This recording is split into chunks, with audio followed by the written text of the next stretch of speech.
কালকে পুলিশ গেছে, পুলিশ যাওয়ার পরে অনেক দুর্ব্যবহার করছে, মানে পুলিশের ভূমিকাটা খুব একটা সুন্দর না। তো তারা তো আমরা কালকে বাড়িতে, আমার এলাকার ভিতরে কালকে বাড়িতেই আসছিলাম না, পুরুষ লোক তারা বিয়ের ভিতরে গেছে। তারা কি অভিযোগে জানি তারা কইছে থানা তাই, তো থানা তাইসকে দেখা করছে, তারা আটকাল আছে। এই কারণে আমরা এখানে আসছি।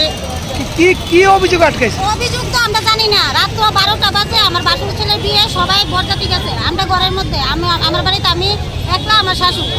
তারা যায় এসে গেছে, দিদি গেট খুলেন। আমি এত রাত্রে গেট খুলুন, আপনারা কেডা? আমরা থানার থেকে আছি, আমি গেট খুলে দিচ্ছি। তারপরে যে আমি কাছে কিটা হয়েছে, এটা কি জুটুন মিয়ার বাড়ি? আমি বলছি হ্যাঁ, এটা জুটুন মিয়ার বাড়ি।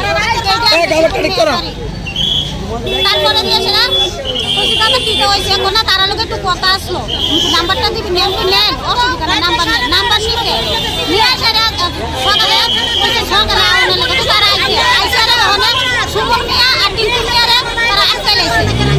আমরা খবর দিচ্ছি, আমরা কি অভিযোগে? অভিযোগ তো আমরা বলছে না, কিছুই তো না। অভিযোগ কিটা আমরা তো জানি না, কিছু জানি না। তাহলে তারা বটতলা থানা থেকে কইছে পশ্চিম থানাত লয়ে আইতাছে। আমরা পশ্চিম থানাতে আইছি, আইসা দি তারা নাই, তারা রাখছে না, এনে তারা নিজে বলেছে ওখানে আমরা কি তারা না লয়ে এদিকে যাবো? আমরা কি কোন, আমরা তো তারা না লয়ে যাইতাম না। তারা এটা কি করতেছে? পুলিশ তো পুলিশের কাজ করবো, ঠিক আছে, তারা সাক্ষী লইবে, প্রমাণ লইবে, তারপরে না মানুষ নিব। তারা